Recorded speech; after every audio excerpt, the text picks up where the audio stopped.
SethTheProgrammer. This is one of the biggest scandals to rock the anime community in years. And I've been getting non-stop people asking me questions like, do I know anything about the situation behind the scenes? Have I talked to Seth before? Do I have any experiences with him and his group? Things like that. Since it's happened, that's all my DMs have been, that's all my comment section has been. In this video, I want to answer those questions, as well as give you guys my take on what the problem is here when it comes to social media. Because a lot of you guys watching this are eventually going to become big on social media. It's just the future. You guys will be big on here, you guys will be big on TikTok, you guys will be big on Twitter, Instagram, whatever future social media site there is. And so I'm hoping that some of you guys take what I say as a warning and maybe as a learning lesson. And at the end of this video, I'm going to do something I've never done before, and I am going to review and react to the Naruto vs. Ichigo official trailer, because I never did it. I've never really commented on it, and it's the first time in this channel that I've ever reviewed an animation that had nothing to do with Dragon Ball, essentially.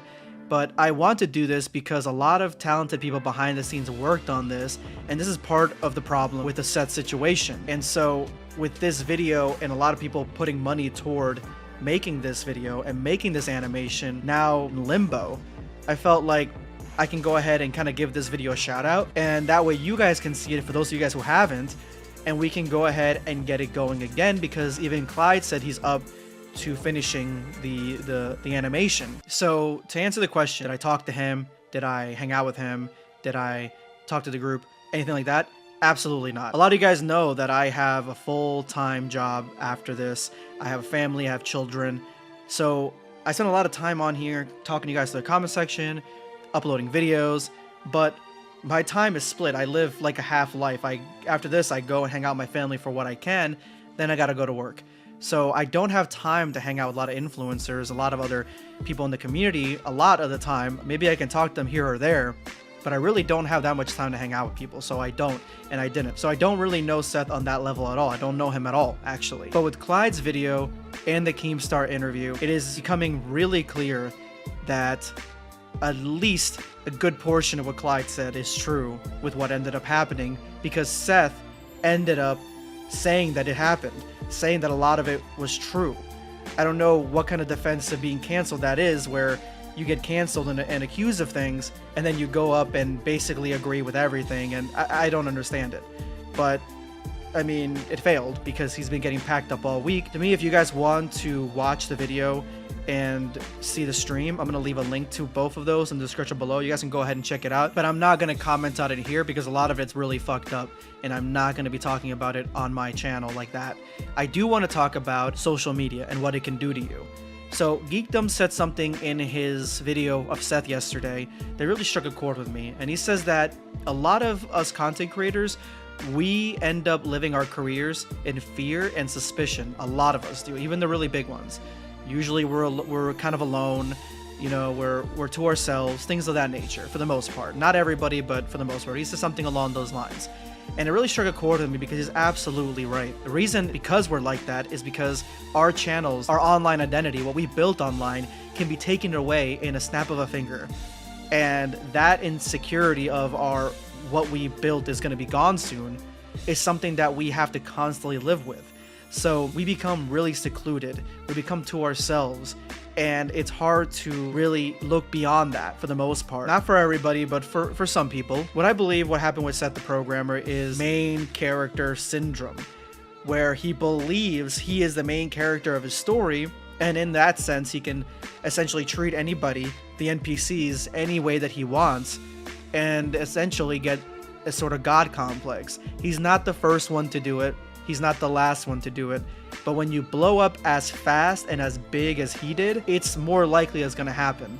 He's also extremely young, so that also makes him, in my opinion, far more vulnerable to falling into this. Like I said, he's not the only one, and it doesn't just happen to very young people. Heavenly Controller is another one that happened to, and there's a lot of other people that end up going that direction, and they just break. I mean, you guys remember Double 4 Anime, you know, that case speaks for itself. You have to be grounded when you're on social media. You have to be grounded as a content creator. You have to be grounded when you blow up. And it is easier to stay grounded when you work 10 years and then, or, 8 years, and then out of nowhere you blow up, or you start developing more momentum. And then after a few years, you start blowing up relatively good. It's easier to stay grounded because you remember where you came from.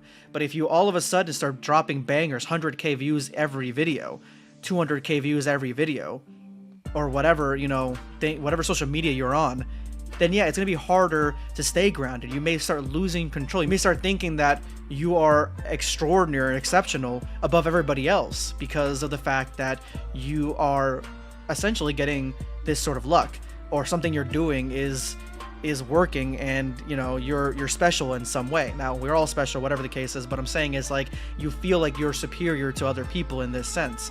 I feel like that's what's happening with a lot of content creators nowadays. They're falling into this trap, and it's really easy not to do so. It's really easy to look at everybody as a person and not just what number followers they have or what number subscribers they have. All you gotta do is talk to them like a person. Don't treat them like shit. If you have a lot of fans, don't take advantage of them. Don't abuse them. Don't make them do your bidding. Don't send them to other people for hate. Don't do these things, because these things are gonna come back to bite you. They're gonna weigh on your soul. They're gonna come back to bite you, and eventually it's gonna be a negative situation that's gonna happen to you, and you're gonna reap what you sow, essentially, in that sense.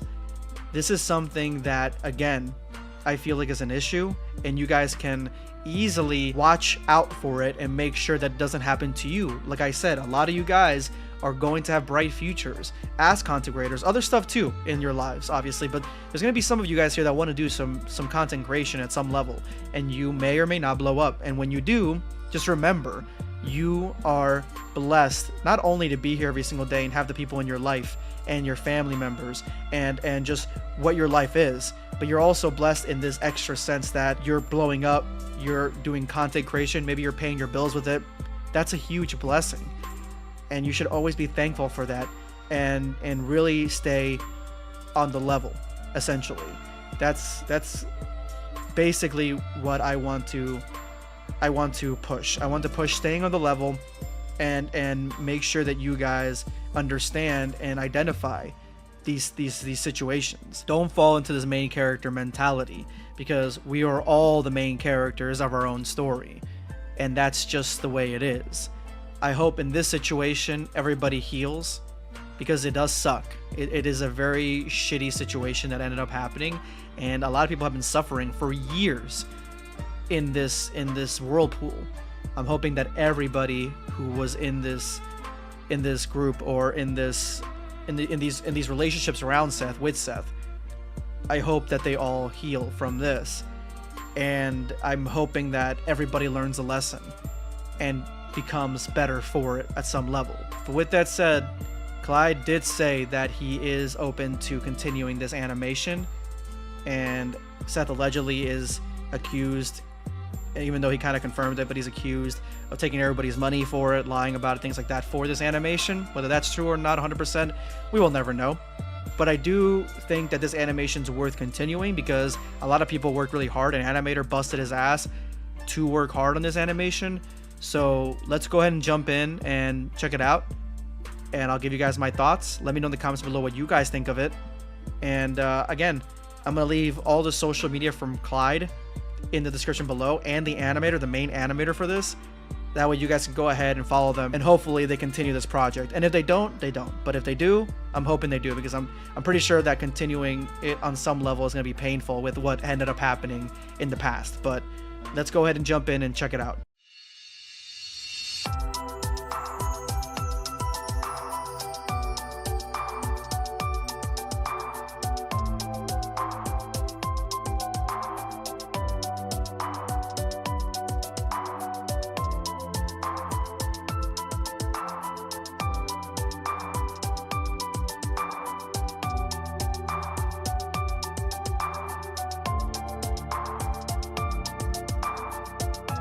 First of all, I love the music to this. It almost sounds like a song from Ichigo, very similar to Precipice of Defeat, things of that nature, but with a sort of Naruto blend. Naruto has a lot of banger soundtracks, a lot of good music in Naruto. Honestly, in my opinion, I think that Naruto has some of the best music of any anime.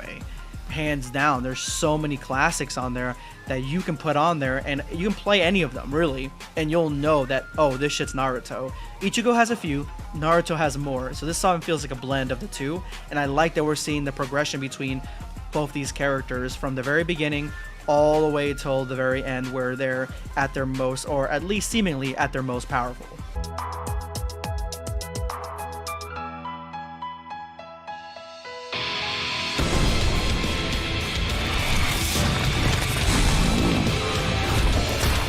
Wait, let me check that again. Hold on a second.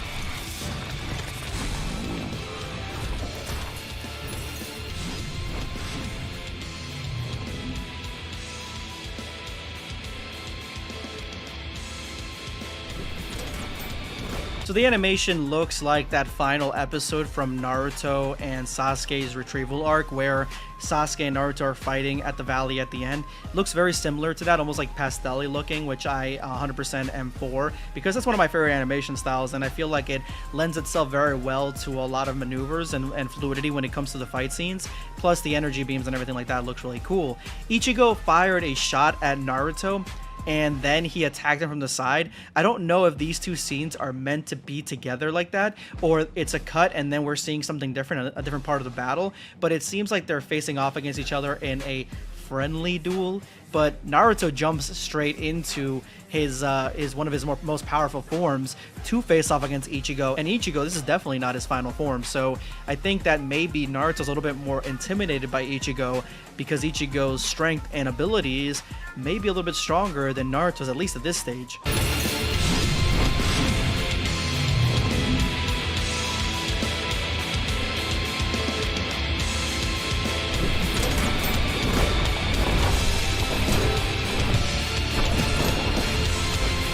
Okay, that was cool. I just love shadow clones, and the fact that we are getting an entire scene, this probably was so painful to anime for a variety of reasons, but yeah, all these Naruto's attacking Ichigo at the exact same time is something that I've always wanted to see, and you guys can see the quality of the action, the quality of the fight scenes. It's fast-paced. Some of the best Dragon Ball animations have this sort of animation style. I would say the most recent one is Dragon Ball Deliverance having this style, but this is phenomenal, man. I just love the way of the movement when it comes to especially Ichigo, how fast he is, and he's literally blocking everything Naruto's throwing at him, including a bunch of shadow clones.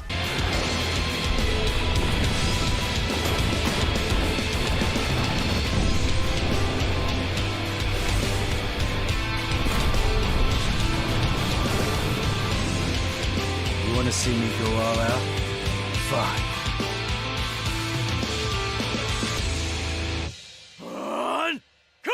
I gotta be honest, this is less Naruto versus Ichigo fighting fairly, and more Naruto trying his hardest to get past Ichigo's guard and trying his damnedest to not let Ichigo kill him, because Ichigo is a force in this. It's really clear in this animation, in this trailer, that Ichigo is just so much faster, so much better at a lot of different things, a lot of abilities and strength and power than Naruto, at least here. So it looks like, in my opinion, Naruto is the underdog. Now, I haven't seen any Naruto versus Ichigo power scaling video from either Clyde, Chuck, Seth, any of them. So I'm coming into this fresh, but that's kind of what it seems like to me. It does seem like Ichigo does have the upper hand against Naruto, and I'm hoping that by the end of this animation, it's more equal, or at least Naruto has a little bit more oomph to his attacks. This is great. Let me know in the comments below what you guys thought of this trailer, and I really just wanted to promote this trailer because, again, I want to see the full thing, and Clyde did say that he would do it if he could. So here's a little bit more hype over this trailer, and hopefully you guys check out the socials down there. Watch whatever you guys want. Check out whoever you guys want in the description below. This is going to be BlackScape signing off, hoping that it's a brighter day tomorrow. Subscribe for more content. Or perish.